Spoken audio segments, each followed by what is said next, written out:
This Three Beards Media podcast is sponsored by Revelton Distilling Company. When Rob and Chrissy Taylor started following the Kentucky Bourbon Trail in 2012, they fell in love with not only bourbon, but the entire distilling process. Just 8 short years later, in 2020, Revelton Distilling Company was opened, offering an entire family of products including vodka, gin, whiskey, and Revelton Shine.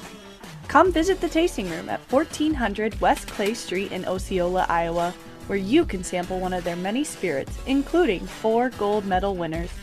Can't make it to Osceola today? Not a problem, as you can pick some up at your local Hy-Vee or Fairway grocery stores. Follow Revelton Distilling on Twitter or Instagram at ReveltonDC or their website www.reveltondistilling.com. This Three Beards Media podcast may contain mature themes, and if you're not down with that, we got 3 words for you. Like the podcast. Nailed it! Would you like to sample some of my nuts?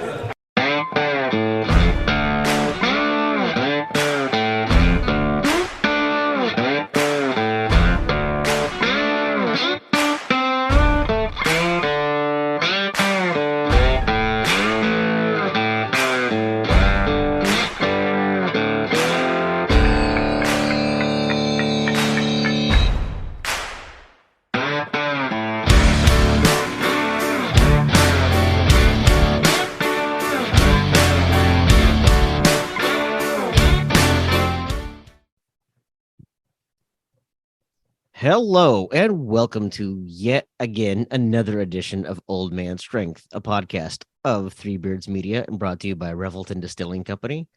I am Tim Johnson, joined as always by Chris Shipley. Chris, how are we doing this evening? Doing well. I've spent the better part of the afternoon fighting with a bunch of fascists on Twitter. So it's been a whirlwind of a day. I have a headache. And I did not have time to get any alcohol. So, oh no, let's go. I'm ready for this. Oh no. I know, Well, right? I did like when you said that you fought some fascists on Twitter. So in other words, you were just on Twitter. Yes, exactly. Yeah. I stirred up a hornet's nest of Steve Deace's followers, and it's been a never-ending shit show ever since.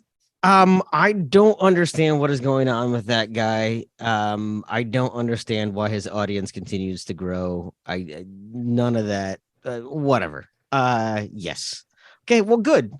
Well, you know what? Let's even just jump right into it. I could talk about work. I've been busy as hell, and I don't want to talk about it. I've been taking a lot of baths, and I think we're just gonna move on. So, we're gonna go ahead. You got a shower in your bath? Oh, you taking a beer with a bath, or is it a whiskey in bath? No. I told you I take a shower beer, but I do a bath bourbon. They're entirely different. I love to take a nice Epsom soak. Are there any candles involved?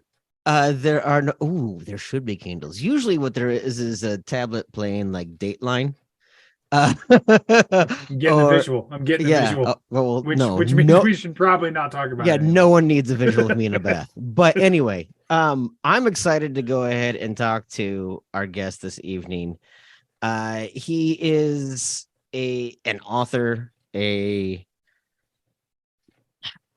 don't know what other way to put this, Twitter celebrity, frankly. But I'm also going to brag for a little bit because it's a little bit of I knew him when. So back in the early days of Twitter, when it was just a bunch of us nerds together, back when I was still on Facebook, back when I was still on LinkedIn, we were connected on that, but I got rid of all those things. So the only way I'm connected to him anymore is on Twitter. But we have author, raconteur, bon vivant. You might know him on Twitter as Julius Goat. You may have read his book, The Revisionaries, going by A.R. Moxon. But Andrew Moxon, welcome to Old Man Strength. Thank you very much. Thanks for having me. It's always fun to talk to somebody from the old poker blogger days. The truth of the matter is, I still think of myself as a poker blogger first. That's kind of how it all began. Writing online was seeing a bunch of people who were hobbyists for poker and sort of having an interest that way myself, starting one. So good to get back to the roots. It absolutely is. It's kind of funny to me when I, because so there's a bunch of us poker bloggers that have a text message chain, and we're going back and forth all the time. And it's funny because no one maintains a blog in No, any way, shape, or form anymore, because those aren't a thing that people do. But it is funny to think about that.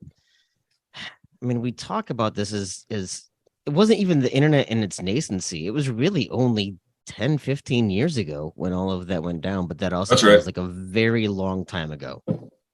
Yeah, it does. And well, it kind of was. I mean, 15 years is that's a mean number of minutes. So I think yeah, but I think back on that, and it was in many ways the same as it is now. You'd go online and you'd spend entirely too much time on there, and you'd post.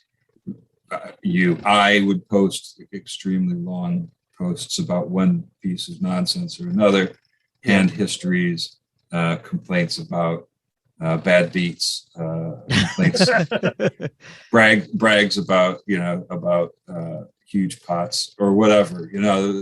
That was Great sort bluffs. of yeah, exactly. That's sort of was the context back then. But uh, interestingly enough, it's still sort of how we spend our time now. 15 years later, it's just a different context. Yeah. Oh, absolutely. So I mentioned at the jump that you are an author. You're a lot more than that, though. So why don't you go ahead and take a second and tell our listeners a little bit about yourself? Sure. Yeah, I'll do my best. I'm always tempted in moments like these to channel Steve Martin in The Jerk. I was born a poor. Who is Navin Johnson? A raconteur and a bon vivant, and a possessor of a certain je ne sais quoi. It is, it is to be expected, but never mind. A little bit about myself. I mean, I suppose what's relevant is the writing I do. I mean, that's you might have wanted to have me on just because you knew me back when, but I think the reason that you reached out is back when we were doing the poker blogs, I was writing a novel, and I posted about writing a novel, and I think everyone was like, "Yeah, great, you're another person writing a novel." Because who isn't writing a novel? And I felt the same way. I felt very much the same way. Like, yeah, sure. It was sort of cringy to even mention it. So I mentioned it seldom, but I sometimes do. Well, I finished it in 2014, and I edited it for a couple years after that. It was pretty long, and I knew it was too long to really publish. It was about 900-page manuscript. And I had done research. I knew that you really weren't supposed to go over like 250 pages. 300 was really pushing it, and I was at 900. So I knew I was in deep shit.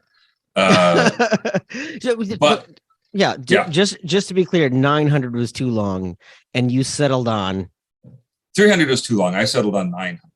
Oh yeah, I figured I've always been of the opinion that if you're going to break a rule, you should really break it. And so I broke the hell out of that one. Yeah. And I spent a year after that. That would have been like 2016, trying to get an agent. And some agents were interested in the query, but very politely, as I knew they would, this is just too damn long. Like, this would have to be, the next George R.R. Martin or something like that for us to, even think about trying to sell a debut at that. Come the day that a bunch of Nazis decided to take over Charlottesville, and I had already been getting super pissed on Twitter, and Twitter had sort of become the bucket that I put my head into to scream. And not a ton of followers or anything, some people paying attention, maybe, mostly just fellow friends, poker bloggers, people who had been in my orbit. And I wrote I wrote a thread, I guess, about to me, it's more of a screed, frankly. Yeah, it was like it was about all the ways that Nazis pissed me off. And it was a imagine if these guys ever really felt oppression. That was the hook. Yeah, that was the hook. Okay. And so I just listed all the things that really they had never had to deal with. Not to say that, and not to say that they didn't have any strife in their life. I'm sure they do, having to be themselves. But I basically listed all those things, and then I talked about all the things that they clearly were worried they'd be replaced as, none of which had to do with being oppressed. And I went for a run, and I came back, and when I started the run, it wasn't a short run, but it wasn't a particularly long run. It was about an hour. I had gained about 60,000 Twitter followers. I mean, I remember watching this all go down in real time. Like, that's crazy. Like our Julius Goat suddenly blowing up. Like, it's one thing to have a tweet go viral, but it's another thing to have like an entire account go viral. Yeah, it was really a crazy thing to experience. And we can talk about that experience as much as you guys are curious. But at the end of the day, I started having people reaching out to me. And it just so happened that I had a manuscript, but they're like, well, this is pretty cool. Have you written anything else? And I was like, you'll never guess. I've written a lot. I've written a lot else. I've got the greatest, longest novel you've ever seen. You wouldn't believe it. Well, and the thing, if you haven't read it, you're very much forgiven. But if you have read it, you'll know it's pretty damn weird. And it deals. It's very weird. Yeah, it deals with multiple realities and multiple ways of looking at reality and different typefaces and to indicate different things, and not so much an unreliable narrator as an unreliable omniscient narrator, and a lot of other things as well. Some cats get involved. There's a gorilla. There's a lot of things like that. It's that kind of book, and so there was a little bit of kind of back and forth as people who were kind of interested in what I had to say were like, oh, we were expecting maybe more of like the thing that you just did. And I was like, no, it's nothing like that, fellas. It's my enormous weird book. But I found a very a very supportive publisher and agent that were able to shepherd me through the process. Publisher very early on said, well, do you think you can cut a third of this book? And I was like, yeah, I can cut a third of this book easily. And they're like, okay, that's good to hear. And then I had to go away and be like, shit, how do I do that? But that was the right answer, so we did get it down to, I believe, if you look, exactly 600 pages, at least in the hardcover. So we were able to kind of pull some characters out, move some things around. There's a very good 900-page version out there. One day when I'm as big as Stephen King, we'll republish it like The Stand. And everyone will buy another copy of the extended revisionaries. It'll be amazing. I don't know. I have the 600-page hardcover book. I am actually looking at it off screen here right now. And that was so you mentioned that you had written this as far back as 2014, but you kind of didn't get the traction until you blew up on Twitter, and now we're suddenly kind of a known entity, and that kind of helped to move the book forward. That's right. Yeah, I mean, it was a pandemic read for me. Mm-hmm. I also, and I still have not listened to it to this day. I also downloaded the audiobook, which, for one, I don't know how you convey like the font changes and the comic strips and all of that over audio book, right? Like, so It's interesting actually. They so the reader is a fellow named PJ Oakland. He's a professional audiobook reader and actor. He did a fantastic job. He did a pretty good job of sussing out who the narrator was supposed to be in each of those typefaces and using that person's voice.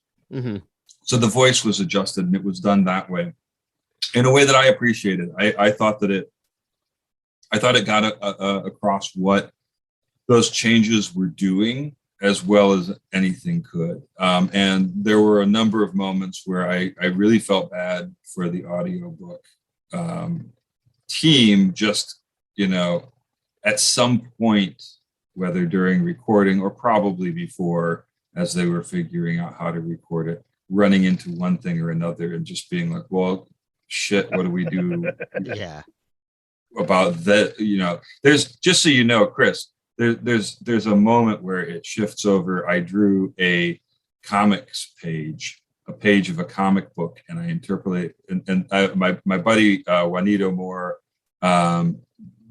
touched it up because my backgrounds were terrible and my character work is kind of sketchy. So he did a nice professional version of it, nicely inked, and we put that into the book. And I couldn't believe they let me do that. But those are the sorts of things that the audio narrator was going to have to come across and figure out what to do. I did not envy them that.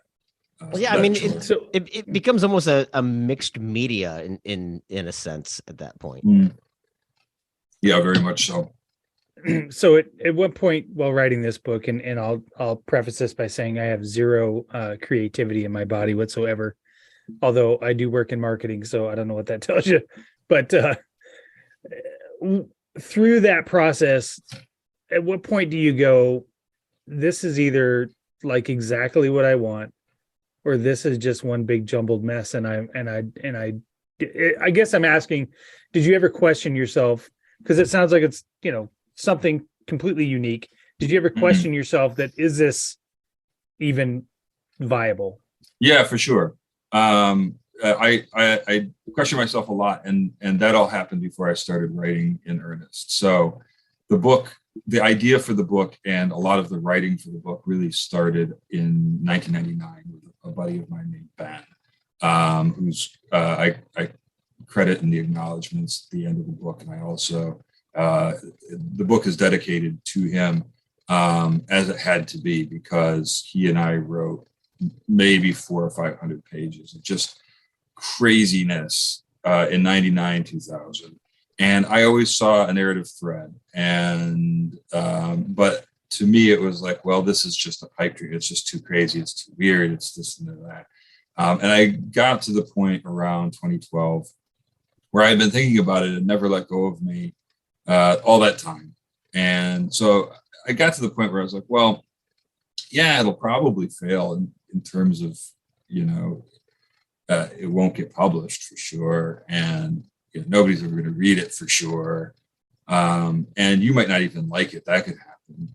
But I was more afraid of not writing it than I was of writing it and failing at it. So once I got to that point, and I realized I was at that point, it was probably only a matter of a couple months. And the poker sites, by the way, were completely going under right around that time. It was really well timed, because I was like, I suddenly had all of these empty hours to fill. And so it took 2 years. It was a lot of fun. And I stopped questioning myself pretty early in the process because it was coming out just like I wanted. And sure. So for 2 years, it was just about the most fun I've ever had. Just sitting down every day, writing a page to 5 pages, maybe more, every morning. And then the only time I questioned myself after that was when I was editing, because when I was editing it by myself, I realized how much of it really wasn't that good, especially the earlier stuff, as I had kind of strengthened as a writer in writing it, and how much work was going to be needed. So I had to go through that book. It took me about another 2 years. damn close to a year and a half, I guess, to go through that book. I went through it like 6 times, each time just filtering, cutting this, writing new section, and then just cleaning. So actually, even though I finished and that was a moment when I definitely questioned, like, you had so much fun writing it, but this might suck. But I was able to refine it, and I was able to get it to the point where I could read it through, and I was like, I really like this. And then it was just about a year of trying and failing to get any attention for it, which I expected already. I had already had my success because I had already enjoyed it, enjoyed the writing of it, and it had been something that I liked. I'd started a second novel, which I'm still about to get back to, because what happened then was I got the chance to publish my book, and then I learned what editing really fucking is. I hope. Do you have? By the way, we're all good with say whatever the fuck you want. Say whatever you want. Yep. Shit, yeah. All right. Good. There you go. I figured that's usually the question that happens, and then that's usually when the podcast gets exponentially better. Yeah. Yeah. Well, I figured it was that kind of party, but anyway. So yeah, and during the editing process, I would say that's the third time I really questioned myself, because that was very difficult. An editor, a professional editor, isn't necessarily going to coddle you, and they're definitely not there to. They're there to make the book as good as possible, and so they're really going to push you. And my editor really pushed me, and there were some difficult conversations, and there were some difficult problems to solve. Things that was like, this isn't working for me. This isn't working for me. This isn't working for me. Almost none of the book was working for you. Yeah. I was like, I've got another book. I could write that. But really, I mean, the point was to refine it, make it better and better. And the 600 pages, I joked about the 900 pager, but it's not as good a book. It's not as tight. And the truth is, if you can cut 300 pages from your manuscript and it's still good, then it probably needed 300 pages cut from it. So by the time that it came out, I was feeling pretty confident. And I remain confident until the next time I try and put out a book. I mean, it's I hope this isn't offensive. It's almost 3 books. You know what I mean? Like it's almost a triptych in a way. Like they can't work without, the parts can't work without each other, but at the same time, there's enough independence in them that it I don't know, Chris. I have a hard time kind of even explaining this to you. So for most of our listeners probably haven't read it. How would you describe this book? I don't even know what genre you would call this necessarily. This is a book that starts out in a mode of sort of, I would say, gonzo crime fiction. Mm-hmm. And it's about these very colorful characters in clearly a very heightened environment. And one of them is this priest who's sort of a faker and knows it, but he's doing his best in this very depressed area where they've just opened the doors to the local psychiatric institute and just let everybody out. And he runs into one of them, and one of this literally called Looney Island. Yeah, it's called Looney Island. They aren't up on the most sensitive lingo there, right? But this fellow is flicking in and out of reality, and he claims to have a lottery ticket that gives him power over everything in the universe. And this faker priest starts to kind of realize that maybe he does. And the thing is, this guy is on the run, and he's on the run from God because God has told him to give the ticket to the worst person in the world. And then we find ourselves in colonial Pigeon Forge, Tennessee, where a blacksmith discovers a fountain that removes the memory from anyone who drinks its waters. And we carry on in that mode for a while until we get to modern day Pigeon Forge, Tennessee, and by that, which is now by now run by a cult built around that fountain. Meanwhile, between both of these stories, this man in a powder blue suit is popping up from time to time to say just very weird, cryptic things. And then we find ourselves back in Looney Island. And eventually what starts to happen is you start to realize things about the nature of the world in which we've been reading, and ways that it comments on the nature of reality itself, and the relationship between a creation like a novel and its audiences and its creator. And it all ends in a big circus, as you might expect. No, it literally does, Chris. This is the best part. It's a big trapeze show. It is a book that is difficult to categorize. I would say that it is,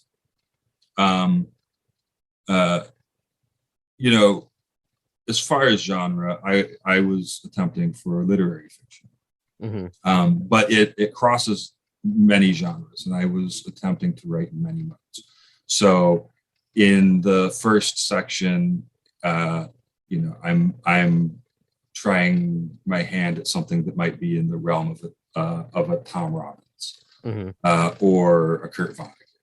And in the second section, I'm trying my hand at maybe more of a Cormac McCarthy sort of situation. Not that I would dare compare myself in terms of skill and effectiveness to those writers, but that's sort of what I had, I guess. So yeah, I don't. What was the original question? How do you explain the book? My book is a big weird. My book is a big weird thing, and it is about the relationship between. It is about the creative impulse and what that means for creators and for audiences, is what I would say. Go ahead, Chris. Sorry, Tim. I find it fascinating, just on the surface of listening to you explain it or whatever. I do find it fascinating that, because I don't have the capacity to work in that many different worlds, I guess is the word I want to use, right? I mean, somewhere you're moving around through these different worlds and these different stories, but you are weaving a full story all the way through. So I do find that commendable, and that people can do that. I'm a little worried that I won't be able to follow it, but then again, Tim will tell you I have a hard time following simple things. So maybe the audiobook is right up my alley. Some people find the audiobook a lot easier way to get into it. That was the case for my wife. I'll tell you I mentioned Tom Robbins. I mentioned Cormac McCarthy, but the author I really had in mind throughout was Stephen King, because Stephen King always makes you want to turn the page, and you always know what's going on, at least in the moment, and that is something I strived to accomplish, and I hope to have done so. There's no question that in any given moment, when it comes to the macro story, you're going to be like, what the hell, where am I in this? But in the moment, my hope is that you always understand who this person is you're reading and what they want and what the stakes are of that. And I'm at least for my own part satisfied in that, to make it so that it is at least, I wanted a complex book, but I did not want an impenetrable book. Yeah. Right. Yeah, I mean, it is like, I'm not gonna lie, it is a I don't want to say dense, but there's just a lot to go in, and you have to commit to reading the book, and this is not a book that you want to take a long time reading, because by the time you get on page 300, you've kind of forgotten what happened on page 100, and you have to like cross-reference. It's not necessarily an easy book to get through, but that's not to say that it's tedious, but it does have a lot going on. And I told you that I bought the audiobook, and I have yet to listen to it because I kind of feel like the experience is going to be so different. I still think I probably want to, like, when I'm, out kayaking or out hiking by myself, something like that, going out on a weekend where I'm backpacking. That would be the perfect time to kind of do it and dive into it. But it's a very, I worry it's a very different experience. Chris, for you, you might want to do it just so you can pause and look up the definition of words. I mean, you've already used 2 or 3 of them that I didn't know. So when you described it. So yeah, but Andrew, if you can't tell, I'm the good looks of the podcast. That was immediately apparent. Immediately apparent. And I wasn't, which is perfect for an audio, well, but perfect for an audio podcast too. So yeah, absolutely. So with this book, I had mentioned, like, obviously you blew up on Twitter all of a sudden. My friend Julius Goat is getting quoted by Newsweek and Newsweek articles on his thread about the Charlottesville Unite the Right rally and all of this stuff and all of these other things going on. Yeah. You got a lot of momentum behind you. You started to get quote tweeted by a lot of not just news sources but celebrities. Patton Oswalt wrote a blurb for the jacket of that was pretty amazing of your book. How the hell did that happen? Yeah. Okay. So I don't know. I don't think I've told that one before. It was sort of dumb luck. So I don't know Patton really. He does follow me on Twitter. I follow him. I think more people probably follow him than me by maybe 20 times. As it should be. He's brilliant. So my wife and I went to see him when he came through town. We just saw his show, and I just tweeted about it. Not really even. I probably tagged him. It's lucky I did. I don't always think to do that, but I probably tagged him. But I might not have. He might have just seen it. But I just tweeted about a great show, hilarious. Made some oblique joke that they wouldn't give away the material. But would be meaningful for anybody who had been there or it's kind of seen a recent show. And I'm watching TV with my family and we're having pizza or whatever. And I look and I've got a direct message on Twitter. So I want to see, well, Tim Johnson's probably direct messaging me. Let's see what Tim's got to say. Probably. It makes me run to the phone every time I get one. Yeah. So I click on the direct message and it's Patton Oswalt, star of stage and screen. And he said, what? You were at the show? You should have told me. I'd have comped you and had you backstage. And I was like, would have been good information to have. Right. Prior, Patton Oswalt, my favorite comedian. I didn't think for a moment, I wouldn't have presumed for even a second to be like, hey, remember me? I'm the asshole on Twitter that you've retweeted 3 times in the last year. Naturally, you're going to want to meet me. I mean, Louis Gossett Jr. followed me for a long time on Twitter, and I can't imagine the next time. That's awesome. I can't imagine the next time there's a live reading of a script of Airwolf that Louis Gossett Jr. is going to invite me there. Yeah, or Iron Eagle or something. Yeah, I think he was an Iron Eagle. Iron Eagle. I mean, yeah, I meant, yeah. Man, yes. That's usually a mistake I make. No, that's my bad. That's my bad. Yeah, anyway. if you had like he's doing a reading. If he's doing a reading and you would just DM him and be like, hey, Chappie, Tim from Twitter, what's up? What's good? How about you have me backstage? So anyway, I'm kind of processing that. And so, and I have like, I'm like, when am I going to tell my family that I'm having a conversation on my phone with Pat Oswalt? So I was like, well, that's amazing. I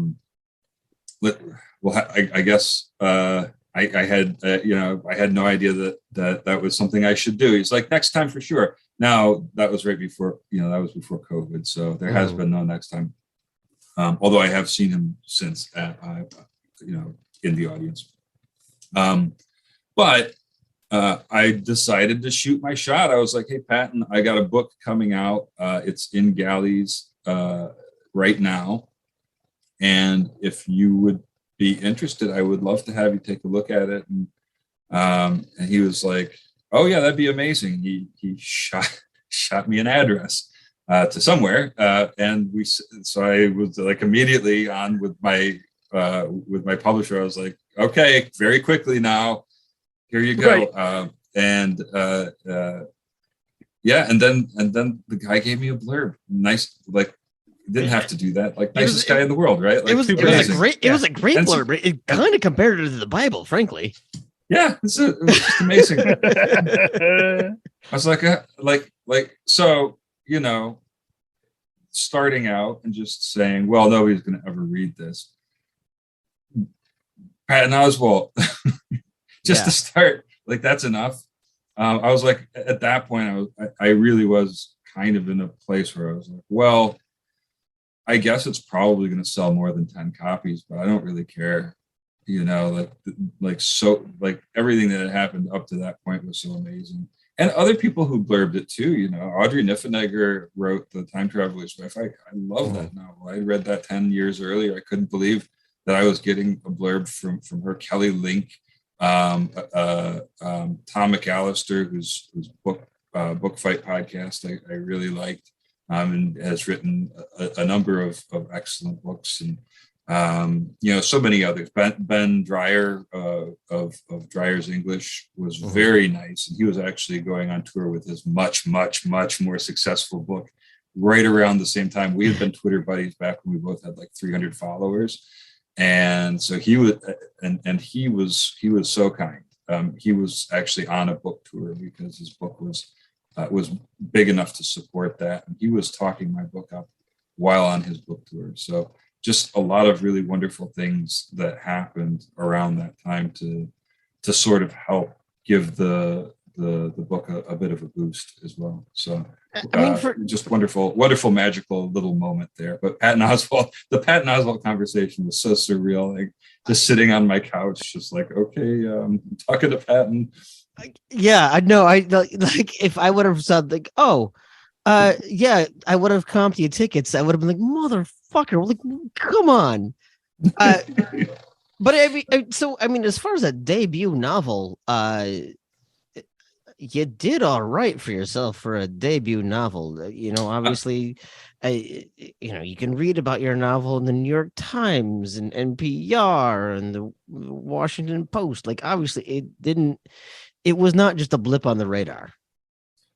Yeah, that was really surprising. I shouldn't have been surprised. Melville House has an excellent reputation. It's a small publishing house. It's independent, but it has an excellent reputation, and they have been able to do that for authors, not just once or twice before, but many times before. And when I had signed with them, I would go to Barnes and Noble or my local bookseller or wherever, and I would look for their books on the shelves, and there they would be. So they're very adept at that sort of thing. But I was surprised. It was a real shock, and it is a nervy thing to get a link to the Washington Post and click on it, not knowing what they're going to say, and knowing that what you've written lends itself very easily to a wide range of interpretation. So the New York Times had an author I quite admire, Sergio de la Pava, wrote about it, And so to have to take all that in is extraordinary. It was a very exciting time, but it was nerve jangling each time. And I was lucky enough to get mostly nice things written about it. And the things that were not as complimentary about it, I grant it. It's a fair cop. I'll take it. I'll take my lumps. So it was I was very pleased, to your point, right? How it came about and how it did. The fact that it was able to get some attention and just get some eyes and to the degree that I still have people most days to some degree or another on Twitter asking me a question about it, or I just got to this part, or whatever the case may be, and that's lovely. So I feel very lucky, very blessed in all that. So, Yeah. How much? I mentioned this before, but I think you even brought this up, that I think the cachet that you got via Twitter, that obviously had to have kind of given assist through all of this, right?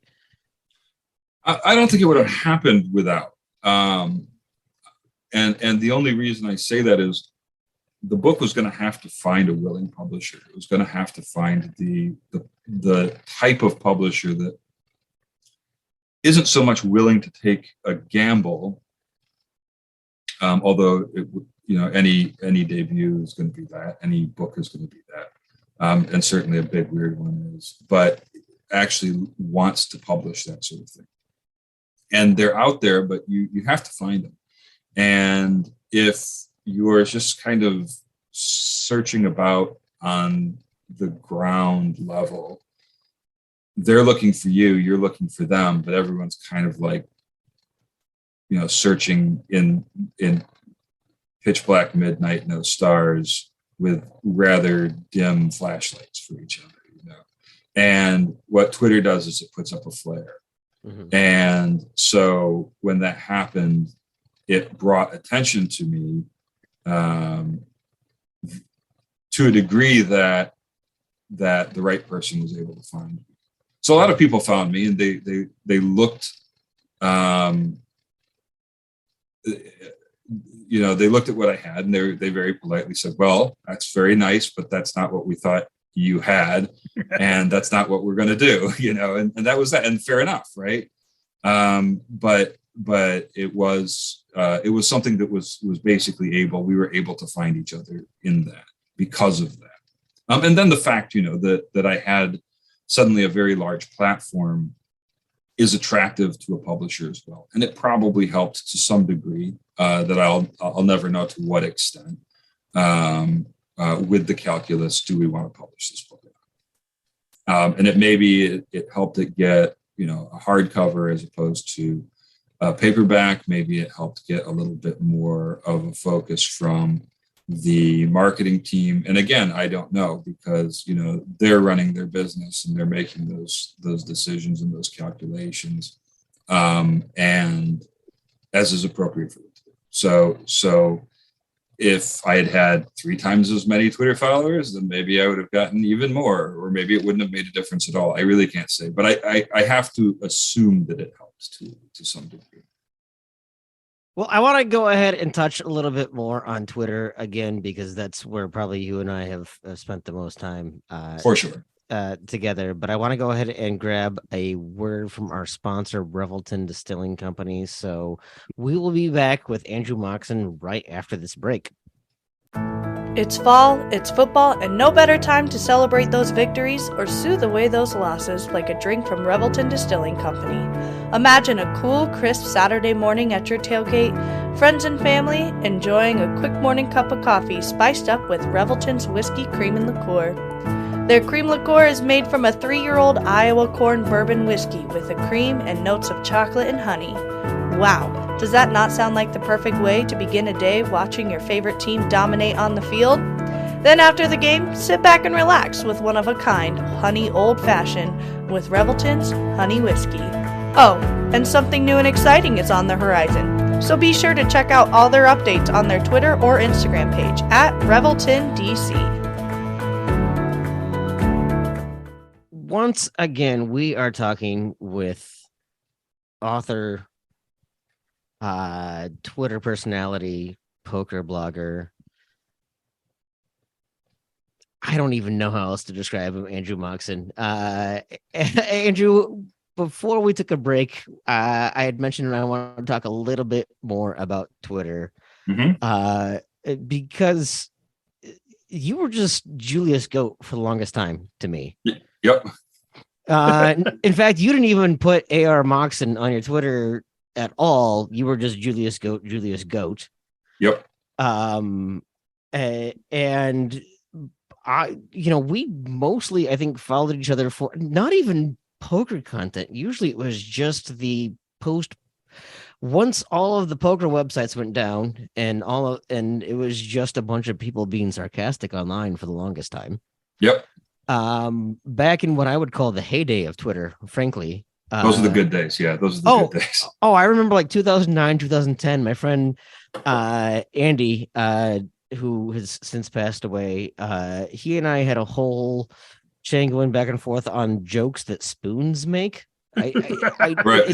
It doesn't make sense, but like at one point, one of the members of Wilson Phillips retweeted one of those. It was just some of the silly things.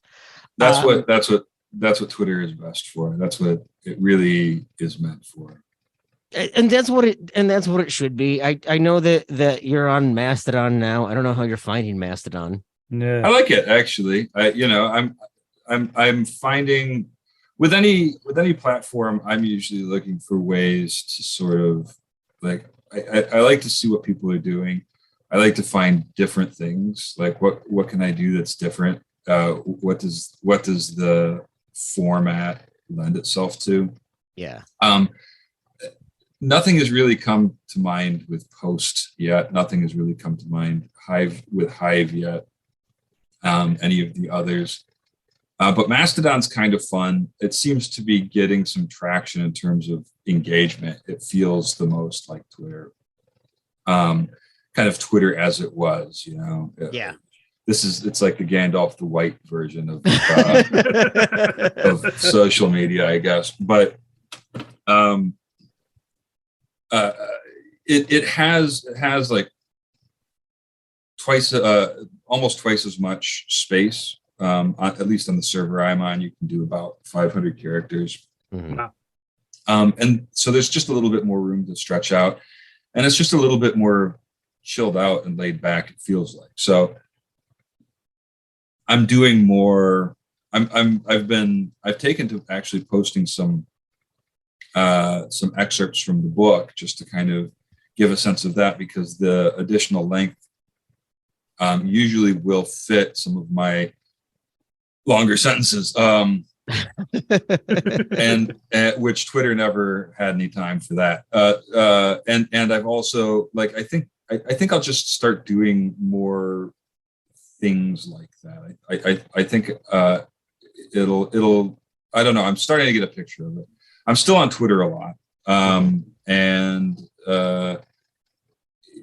it is what it is. I mean, it's sort of the place where a lot of cultural issues are being hashed out in real time by some very smart people that I can learn from, and some people with very bad intentions. Yes. That I do my best to have some fun with and dismiss quickly and talk about, as opposed to talk to these days. But that's sort of what Twitter has become. We've had a couple of narcissists who have made themselves the main character that is in a way that is sort of unavoidable. And then a bunch of other like sub narcissists, that don't have to be contended with, but what they represent has to be contended. I mean, go ahead, Chris. That's right. I was speaking of Twitter. I have found myself the last 4 or 5 days cleaning out my follow list quite a bit, because I felt like I was losing part of what you guys enjoyed about it at the beginning, which was some of the fun aspects and the back and forth and the interactions with people that you get to know, as opposed to just constant retweets of controversial things that after a while I was just getting exhausted with. I've probably cleaned off 1,000 accounts that I follow, because they just were clogging up the timeline, I think. So I can understand where I miss the early years of Twitter as well.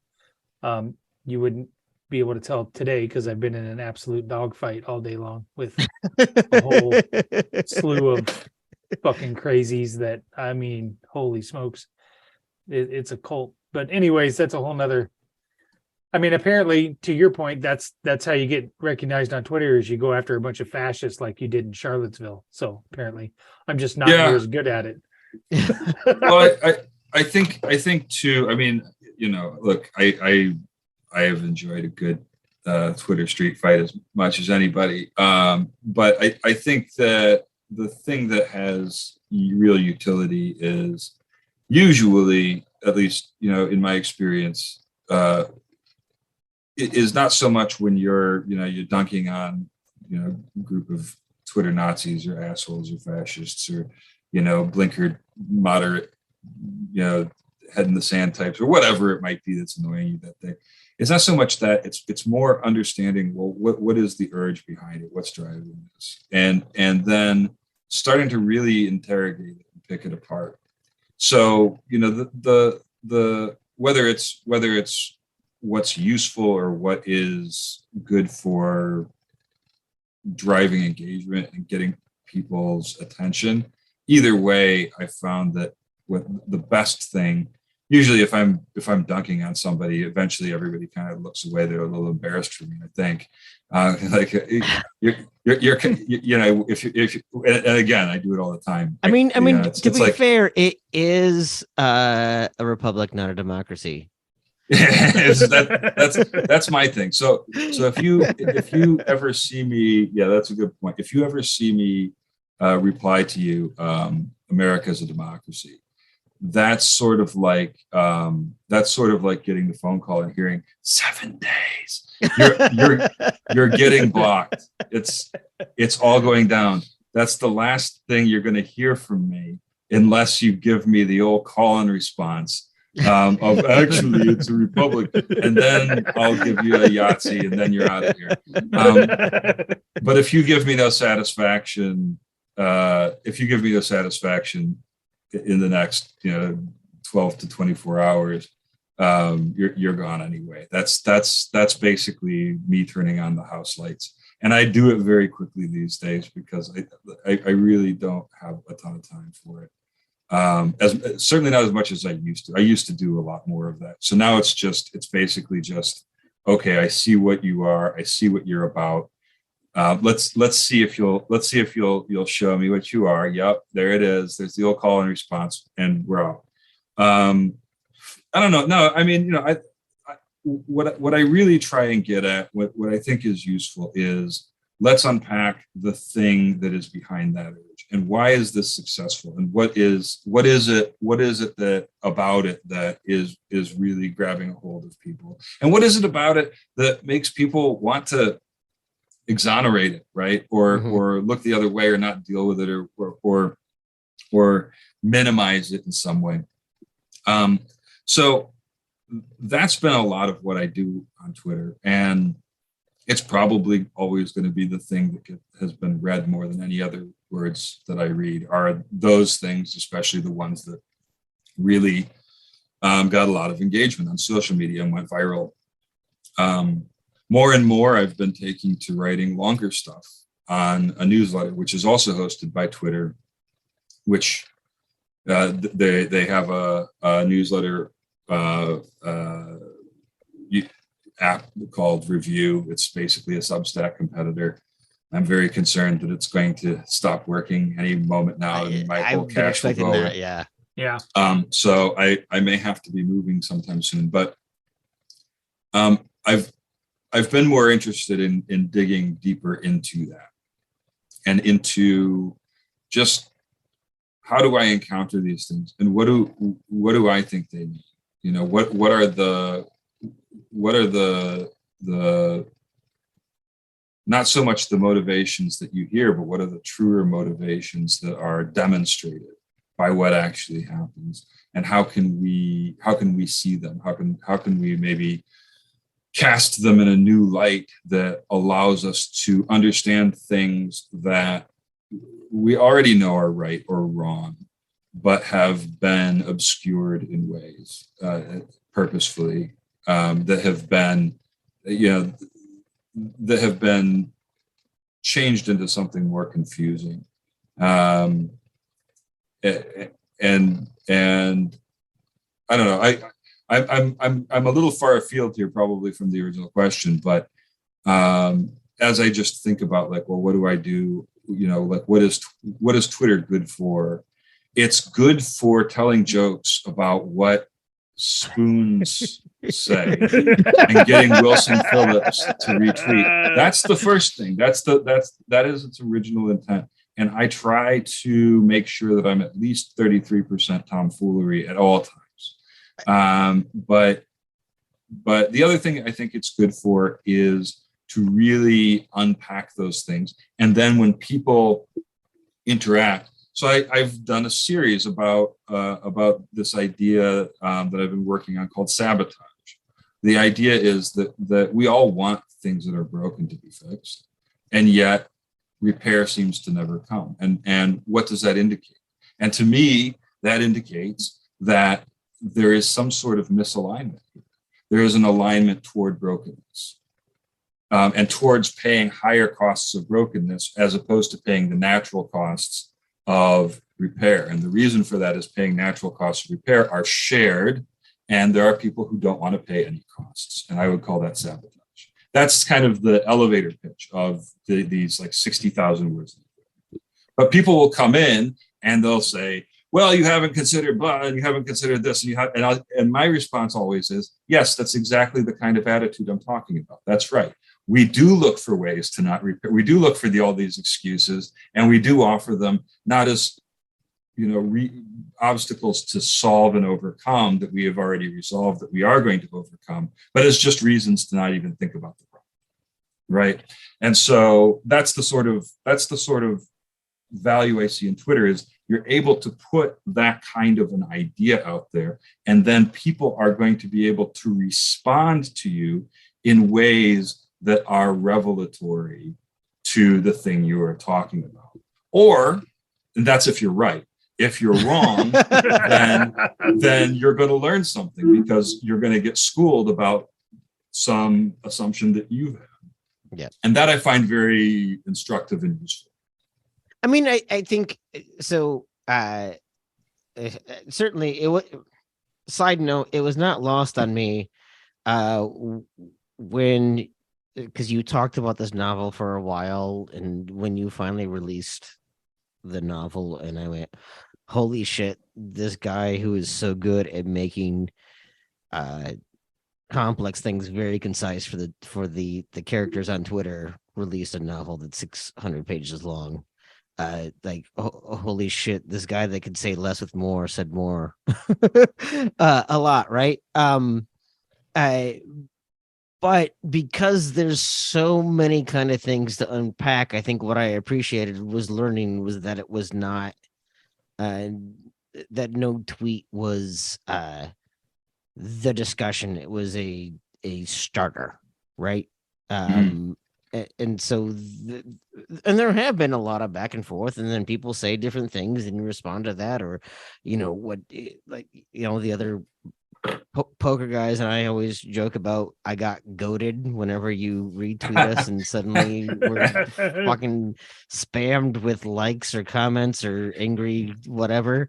Yeah. But the idea is that it's not done once that thought is put out there. And so you think about this as, I've got 144 characters and, put it out there, but there's a lot more to that. Yeah. Yeah. I think it's important to always be listening for for new ideas. It's important to be open-minded, but there's a particular way to be open-minded. I think a lot of times open-minded is taken to be, and it's a criticism that I'll receive, and I'm sure a lot of people do, more so than I do. But the criticism is, well, you need to consider other people that disagree with you. You really need to consider other sides to this equation. You're really simplifying this down by rejecting the conservative position, and that's understandable to a degree. I understand what's meant there, because I do reject the conservative position, actually, but I think what's missed there is a couple of things. One, I think it would be incorrect to say that the reason that that a position gets rejected is always because it hasn't been listened to or understood. Sometimes a position is rejected because it has been listened to. It's been understood very well. We may have heard it. We may have not been able to escape hearing it. It may be something that's actually all pervasive and is the dominant narrative all the time. Right. Yeah. Right. And so it may be that it's being rejected because it's being very well understood. So that's one thing. The other thing is there is this sort of this sort of insistence on duality that exists out there, where it's just I'm opposed to the conservatives, so that therefore I must be holding to the liberal side because there are only two sides. But the truth of the matter is that what we have right now is basically a supremacist, exclusionary construct and ideology. And so in opposition to that is basically every other way. So when you say, well, you have to listen to all sides, I say, well, I am listening to all sides. Actually, I'm listening to trans people, and I'm listening to Black Lives Matter activists, right? And I'm listening to gay activists, and I'm listening to the disabled community. And I'm listening to literally dozens of other people who have different life experiences than me, and live in different countries and have different religions. And all of them are informing me, and I've got my ears open to all of them. And that is what is informing my rejection of the conservative side, which is not just one side of two, it is a single side of many. And the rest of us are all listening to each other already. So that's where the complexity is to me. And that's where the open-mindedness is to me, is if somebody comes and criticizes me about something I've said because it's something I've missed, I'll pull up and I'll change frequently. But if it's the same, if I can identify, and it's not too hard to do, the same sort of exclusionary, closed off, fear-based, supremacist urge that is basically the dominant narrative, I've got no time for it, and I will shut it down. And that I don't think is closed-minded. I think that's actually a product of being open-minded. So do you think can you think of an example of something that you've changed your mind on because somebody? I'll give you one from yesterday. So there was a time when Twitter allowed us to start posting to our tweets animated GIFs, and lo, the world did it redress. So many animations of somebody pointing up and saying this, and so many. That's one of my favorites. So many pictures of the guy from The Wire going and having his mind blown, or whatever, and that is wonderful. And I did it too, and I still do, and I post GIF after GIF after GIF, and my kids tell me that that's something that old people do, and I don't care. I love them. And at some point, somebody started coming at me and saying, like, every time I would post an image and every time I would post a GIF, they would have the same thing. They would say, would you please put alt text, consider putting alt text in, because for the disabled community, for the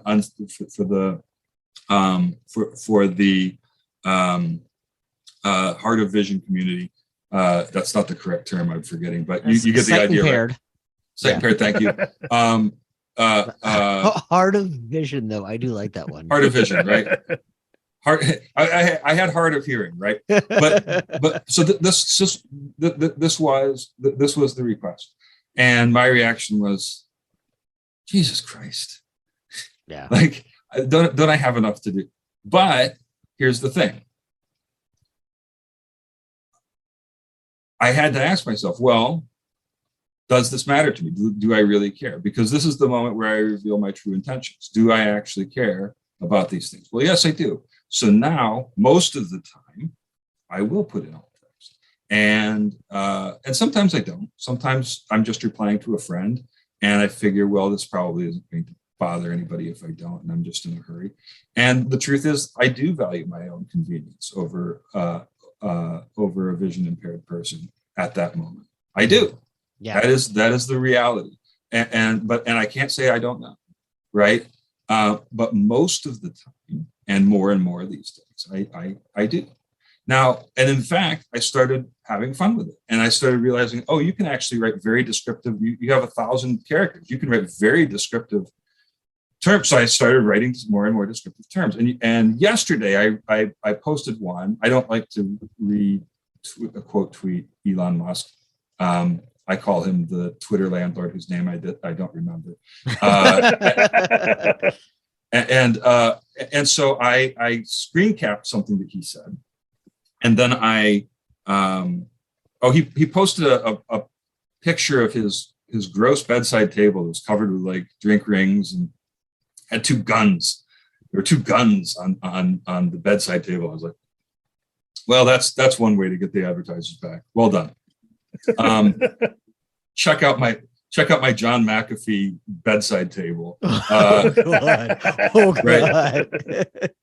Check out my suicide attempt bedside table. I think they were both fake guns. It doesn't matter. Yeah. I crossed out his name, and I post like as a joke, and I posted the picture, and I was like, alt text time, and I was like, the Twitter landlord whose name I don't remember writes, and I typed whatever the hell he wrote, and then I described in great vivid detail the bedside table, and then I was like, anyway, I guess he's not sleeping at the Twitter headquarters anymore. And somebody like, and so people like, I waited for people to start praising my alt text. Okay, you got a clever alt text. I really zinged them. I got them good, and people did. People were like, holy shit, the alt text, and I was like, there's my dopamine. That's great. And retweet, fantastic. I feel like I'm at Vegas playing slots, and it just paid off. It's excellent. And then somebody tweeted at me and said, hey, that's actually for vision impaired people. It's not for you to make your little jokes. And I was like, Jesus Christ. What more do people want from me anyway? That was my first reaction. Okay. That's my gut reaction. Yeah. And so I had to stop though. Right. So, like I had like 10 seconds of id based, my dopamine just got taken away, hissy fit in myself. Okay. And I'm pissed. And I'm like, what come on. I described this thing in vivid detail. And there's jokes. Who wouldn't like jokes? Everyone likes jokes. Why wouldn't you like a joke? But then I had to stop and think, well, are they right? They recommended that I follow this other account that specializes in awareness around accessibility. Mm-hmm. And so I followed it. And that person started writing, more stuff. And it was kind of sarcastic, actually, like in a way that it was clear, like usually when they do this, the person doesn't react very well and they're kind of expecting a fight. And so they weren't being as charitable as we might hope. But, in that moment, I think their lack of charity is actually probably not the biggest problem. And the biggest problem actually is, oh, wait, I still have something more to learn here. Yep. Right? Yeah. Yep. And I have plenty of time for that. And so, yeah, I mean, I haven't changed my behavior yet because I haven't done too much more alt text. And I don't tend to do that sort of editorializing within the alt text. And I still kind of feel like it would be funny to somebody who is visually impaired because it's still a joke. I feel like, sure. But I'm listening to that. I'm following that account now, and I'm listening to them, and I'm not going to do it again until I'm very sure I understand the situation, and I might not ever do it again. Because I might not ever feel like I quite understand where I could enter that situation in that way. I think there probably is room to do something like that, right? But I might not ever understand that well enough to be able to enter it in that way. So that would be an example of a way where you keep your ears open. Now, if somebody comes at me and it's more of a self-exonerative, there is no problem with race. No one ever called Donald Trump a racist until he ran for president. Here's 17 pictures of him with black celebrities. I am going to answer, America is a democracy, and you have 12 hours to give me satisfaction. Yeah, I mean, and the Central Park Five didn't exist, or yeah, right, exactly, yeah. Excellent. Well, no, I do appreciate that example. Like I personally someone a previous place I worked admonished us for not giving alt text to Instagram. And my first thing was, are sight impaired people using Instagram? It's largely a visual media, right? Is this just a way to make us able-bodied people feel good about ourselves? Look at us, we're doing things for people that aren't. And I had to slowly learn that no, there are a lot of sight impaired people that use Instagram. That's right. Right? Because you just think, well, why would they want to choose a medium that they can't use? But it took a while for me to kind of get my head wrapped around that. Yeah, it's more the question, why can't they use it, right? As opposed to yes. right. Yeah. But exactly. that's right. And so we're always encountering these things. They're within ourselves, and that is moral complexity, and that is actually understanding nuance, right? Yeah. So I think that to loop it all the way back around to what your original question was, or what I took your original question to be, that is where I find Twitter very, very useful, because there are a lot of people on there, and the very thing that a lot of people say makes it sort of an unmanageable cesspit where you can't say anything without hearing back from people sort of criticizing you for one thing or another. You stepped on somebody's toes. It's actually very useful, as long as you can sort of approach these interactions with the understanding that you are probably wrong about a great number of things. And yeah, there are going to be people who are just out there to to outrage troll and to create drama where there doesn't need to be. That is an issue, and I suppose it's a problem. It's just not the biggest problem. And sure. If you have to, I find that if the price I have to pay is to be outrage trolled a bit, so that I can learn from people who are actually have a perspective that I can learn from, that's a pretty good price to pay. Yeah, that's sort of how I feel about it. And I feel like one of the big issues, or one of the big drivers of this, is there are a lot of ways in which a lot of people don't have to pay natural costs of living in society. That's sort of the root of what I would call supremacy. And that's sort of the way that a lot of times we can participate in it without knowing it, is we just don't have to pay the cost. And so when you're in a space where sometimes you have to pay the cost a lot, it can suck, or it can be difficult, or it can rob you of your fun little dopamine because you just got one over on Elon Musk, and that'll show him. But he's gonna listen to that one. That's right. That's the one. That's the He'll one. remember me. Yep, that's right. I left my mark. Then that means that you're paying a price, and that might be actually part of what's needed for healing. And I think about that a lot when I'm on Twitter and when those sorts of things happen. And so personally, I hope it doesn't go away. I'll probably stay on Mastodon because I am having fun on Mastodon now. Just what I needed, another social media platform. But I mentioned we used to be stays. connected on LinkedIn and Facebook before I dropped both of those. So yeah, I'm gonna keep Twitter as long as I can. And I'm barely on those. I mean, I'm on them, but I'm not really on them. All right. Well, so speaking of moral lessons and introspection, we are going to take a break. We're going to. Well, hold on. There's a nice segue. I here. appreciate the segue game. Let's do it. No, we are going to take a break. We're going to grab a message from our sponsor, Kyle Lehman at Wintrust Mortgage, and we're going to come back with his question for our guests. So we will be right back here in a second. Are you in the market for a new house and unsure of the mortgage process? Want to know that you have someone looking out for you? Kyle Lehman from Wintrust Mortgage is a down-to-earth, knowledgeable lender who can be there for you in your corner. He can work with you in any of the 50 states and is just what you need to expand your home search. Kyle will work with you through the entire process with little to no work from you. Take the worry of the mortgage process out of the equation so that you can focus on looking for your dream home.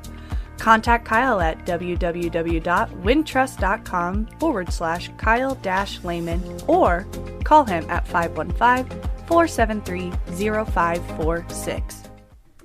All right. So, Andrew Moxon, our question for you, our Wintrust Mortgage question for you is flashback 15 years. I'm going to mix it up here a little bit here. 15 years.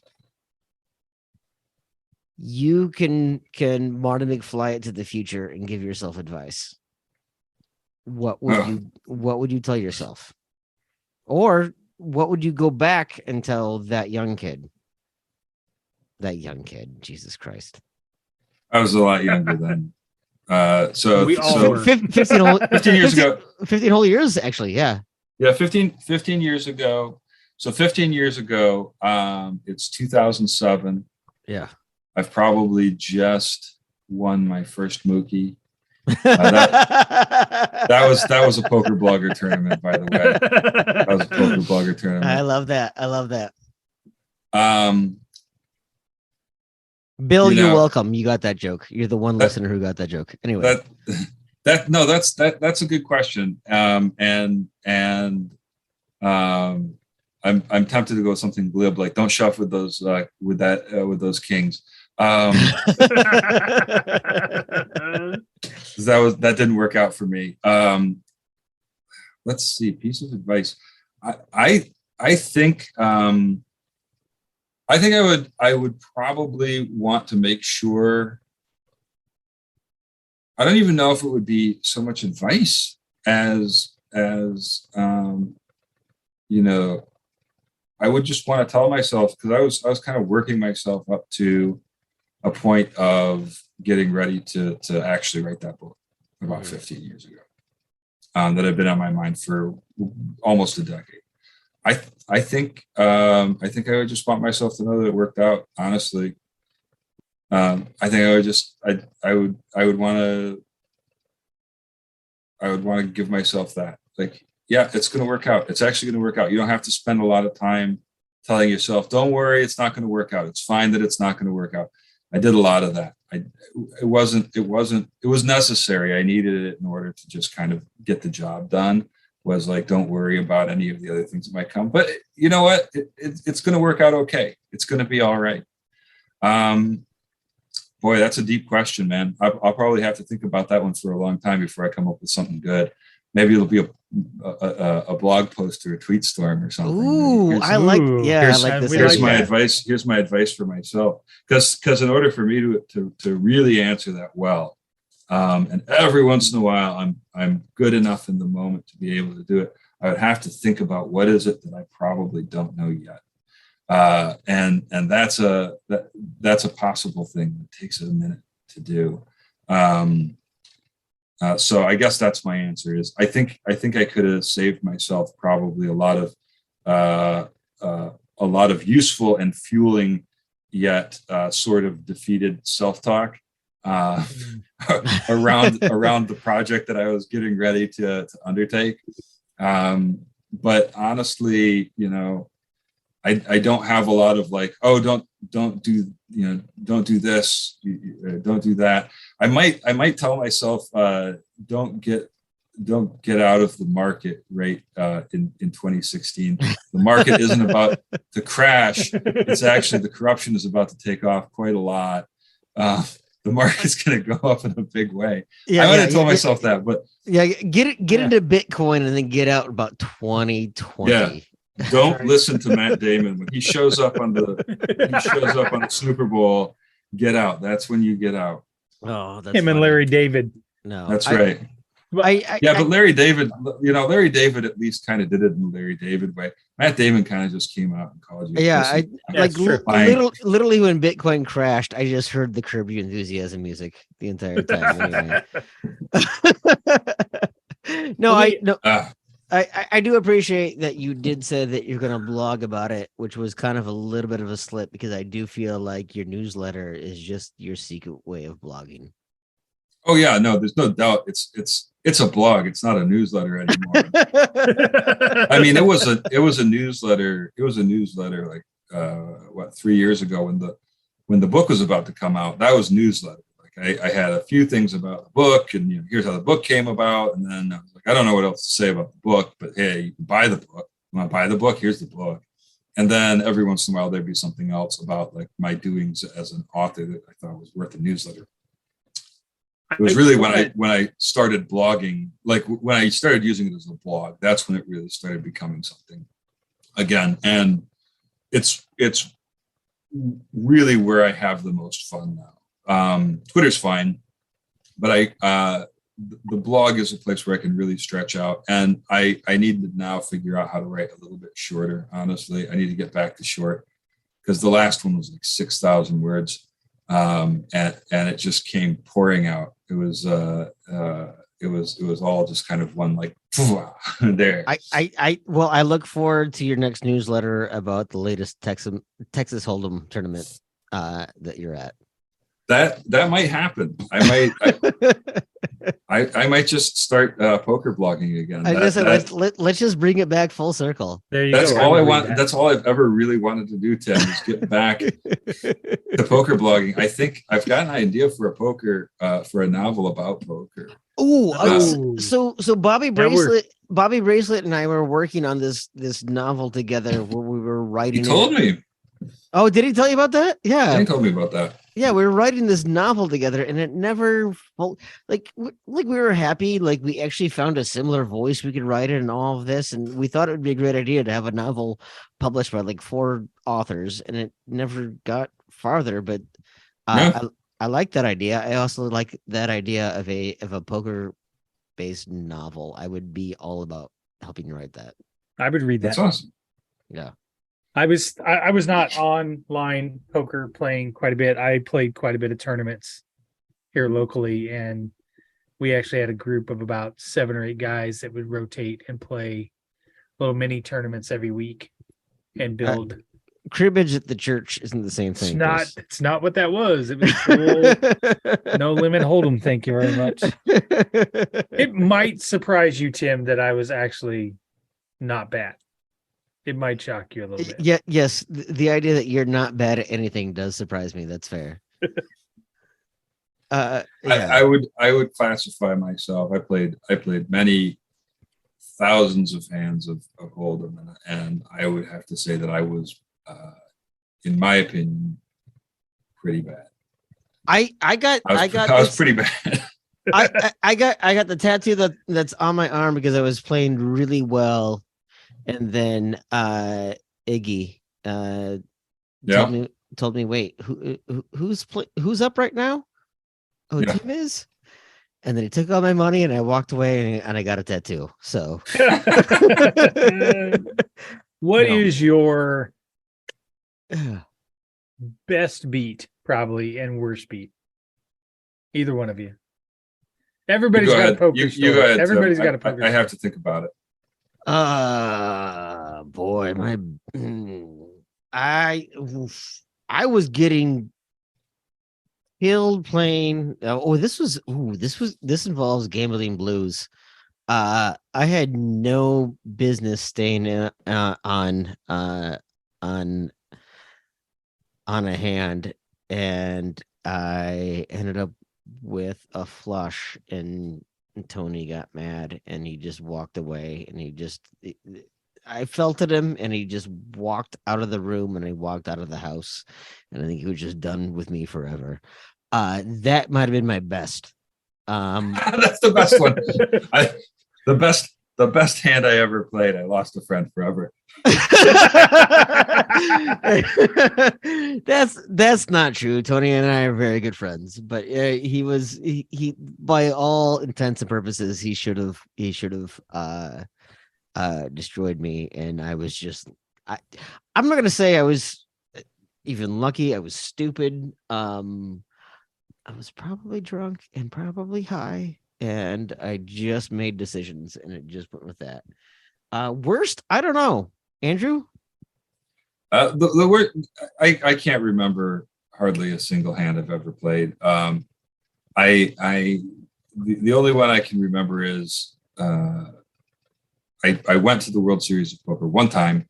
It was in 2011. I bought into one of the smaller events, and I played all day. We were pretty close to the money bubble. For anybody who doesn't know what that is, that's the point in the tournament where enough people have left the tournament that everyone is going to get paid something. You're going to get at least your money that you paid to enter the tournament back. And I was sitting with an Australian chap in a pork pie hat, and a couple of very aggressive Russians, and a drunken American who kept insisting that the Australian guy should talk to him in Australian slang, and that and women were called Sheilas. And Garth was like, "Get the fuck out of here." Anyway. And the Australian just kept muttering under his breath. Anyway, I was in pretty bad shape, and I only had a little bit left, and I had to put it all in the middle because I had ace and a 10, and that's the best hand in poker, as anyone can tell you. And the Australian in the pork pie hat had kings, and that didn't improve. So that's not a terrible beat. That's just the way it goes. But I lost all my chips, and I no longer was playing in this tournament. And I crawled back in shame on the bubble to my room and slept in my room for about 12 hours because it was pretty physically draining. I was sort of shocked. That's the hand I remember, guys. I don't remember too many others. I played, I think, probably all of the rest of them perfectly. And they just sometimes didn't work out. I don't remember all of the bad beats because there were so many of them. No. But the probably the best hand I ever played was in a tournament.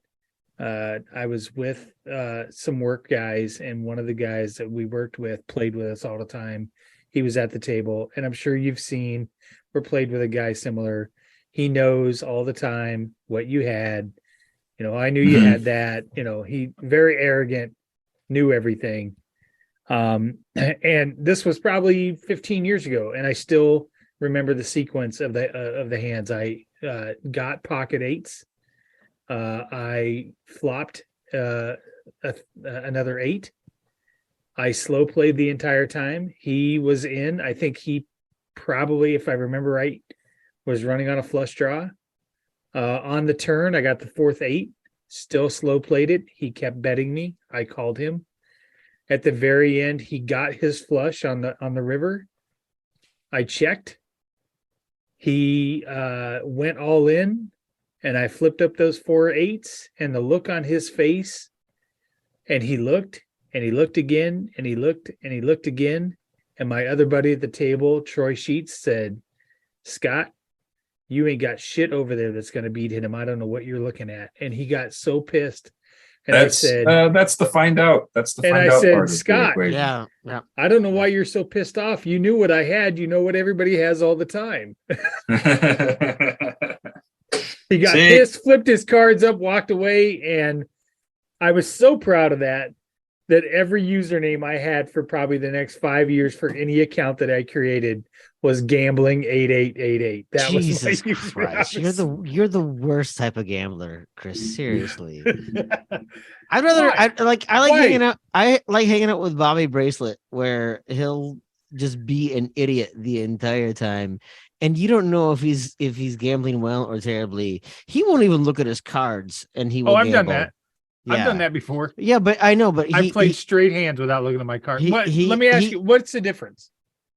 Sometimes, honestly, I'm not joking. I'm not being a dick. Sometimes, what is the difference? What your cards are or not? If I deep, play, man. That's you got to think about that, don't you? If I play based off of just straight whether I'm going to bluff or not bluff and have nothing on my face and I don't know what I have and I'm playing hunches or percentages or whatever, what difference does it have with what I have in my hand? Oh well, because if I can look at you, I can realize what an idiot you are.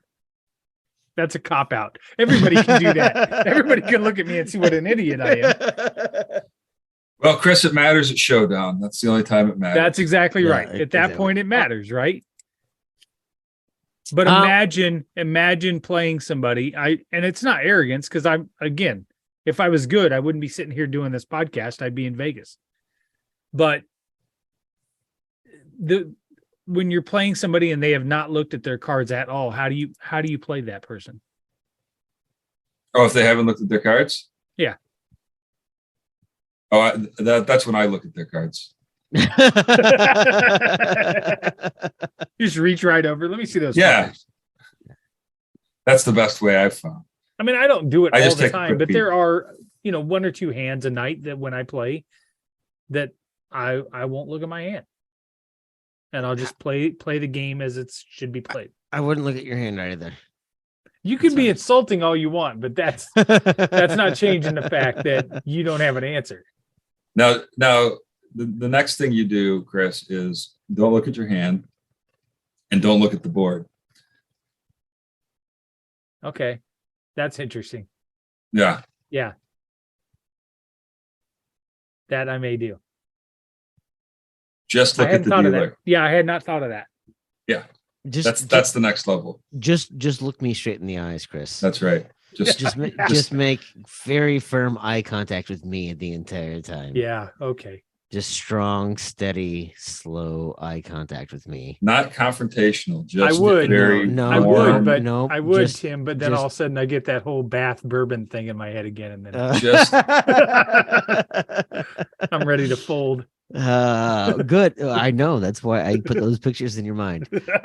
Anyway, you have been listening to Old Man Strength, a podcast of Three Beards Media. If you guys are not checking out all the Three Beards Media content we have, please do. We have the Hot Mess Happy Hour, which is one of my favorites to listen to as of late. Those ladies are a hot mess. Frankly, it is a lot of fun. If you don't listen to Sigh of the Storm with Brent Gervais, George Trice, Marcus Pfizer, who's gonna maybe help us get another former NBA player on this podcast as well. Maybe. We're gonna please go ahead and check those guys out, as they have the Cyclone Reaction show to both basketball and football, and basketball has been a lot more fun to react to than football.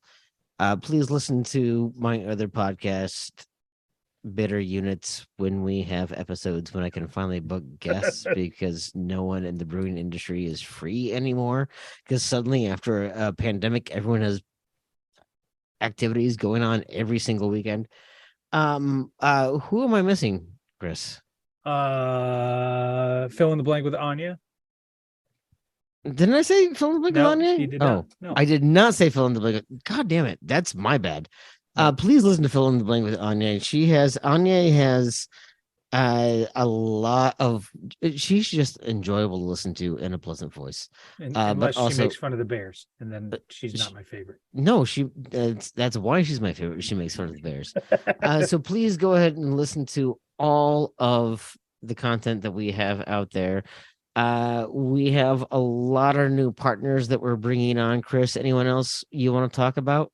Let's talk about our newest sponsor for Side of the Storm and for fill in the blank is Rob from Brown Dogs Farm has signed on to be a sponsor for them. So, and again, we are launching that new podcast with Paul Parisic, Heather Burnside, Dave Campbell. Des Moines Police Department presents Inside the Tape. It's going to be a local crime podcast for Central Iowa and for the Des Moines Metro. Super excited about that. And we have that one last segment we can't miss out on, Tim. I'm going to get to there. I just wanted to Okay. make sure we got in all of these things. Andrew, It's a lot. It's a lot to get in. Andrew, you would really appreciate this podcast we're launching with the spokesperson for the Des Moines Police Department, Sergeant Paul Parizek. We're doing a cold case podcast. So in partnership with the Des Moines Police Department, they're going to be revisiting cold cases and seeing what they can do to I don't know, Bring light. bring light to these cases that are still unsolved for 10, 20, whatever years in the Des Moines Police Department. I think it'll be a very good one. So we do have, though, as Chris did say, we do have one last segment after we have plugged all of these things that I do want to get to. It is the Steph Copley Shut the Fuck Up segment. Chris, who is technically sponsoring this one, or what are we hoping people donate to here? Yep. So in conjunction with Steph, Three Beards Media and Steph made a nice donation to the Young Women's Resource Center here in Des Moines. And we ask that you visit their website and donate in honor of this segment, where basically Tim and I shut the fuck up and let our guest say whatever he wants to say. So, Andrew, you have the floor. It's a rare moment where Tim shuts the fuck up and doesn't say anything. So now's your chance. Hey everybody, it's Steph Copley, the woman behind the STFU segment on the Old Man Strength podcast. When I told the guys I wanted to sponsor this segment, they recommended that I make a charitable donation instead, so that's what I did. I chose the Young Women's Resource Center in Des Moines, Iowa. They're a nonprofit that supports, educates, and advocates for girls and young women ages 10 to 24. Their whole goal is to make sure that these young women become strong, self-confident, and successful. And if you know me at all, you know that aligns with my goals as well. If you're interested and would like to donate, check them out at ywrc.org and donate today. And remember, don't forget to STFU and listen every once in a while. Thanks. Wow. Well, I'm not usually good in moments like these to speak extemporaneously. What do I want to talk about? I suppose I would like to thank you guys for having me on. This is a lot of fun, and Tim, to meet you face to face after all these years has been a real treat. I think I will just end by saying that if you're interested in catching up with what I've got going on, I would check out that newsletter. You can find it in the bio in the Twitter, on my Twitter bio. You can find it on my Mastodon bio, and you can find it probably just by typing in AR Moxon. And yeah, man, this has been a real fun. Conversation we've had. I appreciate it. Excellent. Well, thank you, Andrew. I this is something I've been wanting for a while. I'm very excited that you joined us. It's been good to just kind of talk about all these things. And like you said, man, it's finally good to finally meet up face to face. I will. Yeah, I have a good college friend that lives up your way, so I will make sure that when I come visit him, I will ping Holler. you, and we can hang out. Absolutely. It will be a very good time. We're very excited. So please go ahead and check out Andrew at Julius Goat on Twitter is probably the easiest way to get a hold of him. Julius Goat, Jesus Christ. Julius Goat on Twitter. Anywhere else that you want people to get a hold of you at? That's probably the best way to go. It's Julius Goat on Twitter. It's Julius Goat on Mastodon. It's Julius Goat on PokerStars. It's Julius Goat pretty much everywhere. What about your MySpace? It's a Julius Goat world. I never got on MySpace. What about Friendster? Somebody else's Julius Goat on Friendster, I guess. I never got on Friendster. Julius Goat on GeoCities. Julius Goat on Angel Fire. GeoCities, exactly. It's basically Julius Goat all the way down. But yeah, I mean that's where you come find me. DMs are open, so give me a holler. Tell me I'm cool, or tell me I'm an idiot. Either way. For the most part, if you want to read most of what I'm writing, check out the newsletter, which is really secretly a blog. I'll be taking a little bit of a break, but then we'll be coming back to whatever it is that I'm writing about, and probably a good deal of exposition of the TV show Lost, which is a long-standing obsession of mine. So Jesus Christ, come check love it out. that show. No, God, I did not tell you, Chris, that he likes the TV show Lost, because I did not want to get sidetracked in this entire podcast. Oh my God, by you're this. such an You asshole. two could We have had you such you a great you two conversation. You two could have a side podcast just about Lost. I swear to God, Check you out- could have a Lost cast. Have you Chris, seen? check out the first post on Lost and see what you think. Keep Okay. reading if you like it, and let me know what you think. I'll be very responsive. I hate both of you right now. So yeah. First of all, I did just follow you on both Mastodon and Twitter. There we go. Also, I've stumbled upon a cheap knockoff of Lost called La Brea, which is actually not too bad, but it's clearly a cheap knockoff. No, just watch Lost again. Right, I did. I've watched it twice. Well, It's so great. Okay, all right. The Anyway. look on my wife's face when I tried to get her to watch it, and when I hit the part about the smoke monster, she was checked out. Well, if she hates that, she'll really hate what I have to say. It's okay. She doesn't listen to us anyways. No, she certainly doesn't listen to you, so that's fine. Anyway, so once again, you guys have wasted another 90, 120, I don't know how many minutes listening It's to a Old lot. Man Strength.